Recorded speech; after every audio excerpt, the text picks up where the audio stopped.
అవునండి. ఇంట్లో ఏమైనా సామాన్లు అయిపోయాయి అనుకోండి, పసుపు, ఉప్పు, ఏవైనా పప్పులు, బియ్యం అయిపోతే అవి అయిపోయాయి అని చెప్పకూడదు. నిండుకున్నాయి అని అనాలంట. అంతే కదా! సో, నేను అలాగే అంటాను. ఎందుకంటే మా అమ్మగారు కూడా నాకు అదే నేర్పారు. అయితే మా పిల్లలు కొంచెం పెద్దవాళ్ళు అవుతున్నారు కదా! నిండుకున్నాయి అంటే నిండున్నాయి కదా అని అర్థం కదమ్మా అని అన్నారు. వాళ్ళు కాదమ్మా, నిండుకున్నాయి అంటే ఖాళీ అయ్యింది అని అర్థం అని చెప్పాను నేను. ఈ మాటను వాళ్ళ తెలుగు టీచర్ని కూడా నేను అడగమని చెప్పాను. వాళ్ళు అడగలేదు, మొహమాటం కొద్దీ ఏమైనా అంటారేమో అనేసి. నేను కరెక్ట్గానే చెప్పాను, లేదో చెప్పండి. Okay, welcome to my channel Jyothi's messy stories. కూరంతా చూస్తున్నారు కదా. ఈరోజు మా కర్రీ ఏంటో వంకాయ, ములక్కాడ, బంగాళదుంప 3 వెజిటేబుల్స్ కాంబినేషన్లో చేస్తున్నాను అనమాట. బంగాళదుంపల్ని చిన్న చిన్నగా తరిగేసుకున్నాను. ఒక ఉల్లిపాయ తీసుకున్నాను, 2 టమాటాలు తీసుకున్నాను, 4 పచ్చిమిర్చి తీసుకున్నాను. అవి చిన్న చిన్న ముక్కలుగా కట్ చేసుకున్నాను అనమాట. తర్వాత పొయ్యి మీద ఆయిల్ పెట్టి ఒక చెంచా జీలకర్ర, ఒక చెంచా మినపప్పు వేసుకున్నాను. కొద్దిగా ఆవాలు వేసుకున్నాను, అర చెంచా ఆవాలు వేసుకున్నాను. వేసి పోపు ఫస్ట్ పెద్ద మంటలోనే పెట్టాను. ఈ ముక్కలు వేసిన తర్వాత ఉల్లిపాయ, బంగాళదుంప, పచ్చిమిర్చి వేసిన తర్వాత మాత్రం మంట సిమ్లో పెట్టుకున్నాను నేను.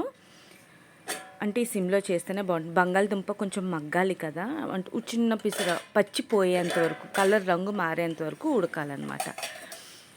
దానికోసం అది ఉడకడం కోసం కొంచెం ఉప్పు వేసి వేపుకున్నాను. కరివేపాకు కూడా వేసుకున్నాను.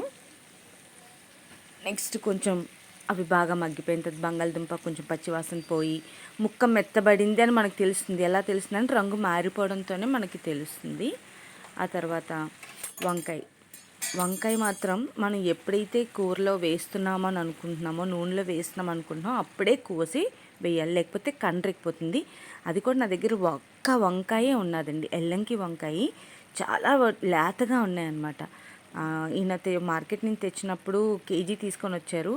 అది వంకాయ బఠానీ కొన్ని వేసేసాను. సో ఒక వంకాయ ఇంకొంచెం వేస్తే ఎక్కువైపోతుందని చెప్పి పక్కన పెట్టేసి ఇప్పుడు ఆ వంకాయని ఏదో రకంగా యూటిలైజ్ చేయాలని చెప్పి ఈ కర్రీలో వాడేసుకున్నాను ఇలాగా. అందుకే ఈ వంకాయ కోసమే ములక్కాడ బంగాళదుంప కర్రీ చేయాల్సి వచ్చింది. సో వంకాయ వేసుకున్నాను, ములక్కాడ వేసుకున్నాను. నేను వెంటనే కారం కూడా వేసేస్తానండి, ఎందుకంటే ములక్కాడ చాలా లేతగా ఉంది, మనకి చిట్లిపోకుండా ఉంటుందనేసి కారం కూడా వేసేసుకొని కొంచెం మగ్గించుకున్నాను. ఈలోపు పప్పు, ఆనపకాయ వండుదామని పెట్టుకున్నాను. పప్పులు కూడా 2 రకాలు, మసూర్ పప్పు ఉంటుంది, మామూలు కందిపప్పు ఉంటుంది కదా, ఈ 2 రకాల కాంబినేషన్లో చేశాను అనమాట. అది కూడా చాలా బాగా వచ్చింది. తర్వాత కూర కొంచెం మగ్గిన తర్వాతన టమాటోలు చిన్న చిన్నగా కోసి పెట్టుకున్నాను కదా, అది వేసేసుకున్నాను. వేసుకొని మనకి కాఫీ కప్పు తాగుతాం కదండి, కాఫీ కప్పు, ఆ దాంట్లో అర కప్ అయితే నీళ్ళు సరిపోతుందండి.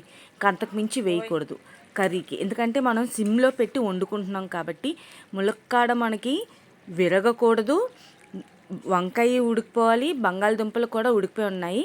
సో అలా అయితే సరిపోతుంది. లాస్ట్లో కొత్తిమీర వేసుకోవటమే, మూత పెట్టేసుకొని ఆపేసుకోవటమే. వీడియో నచ్చిందని అనుకుంటున్నాను. నచ్చితే like, share and subscribe my channel. ఉంటాను ఫ్రెండ్స్.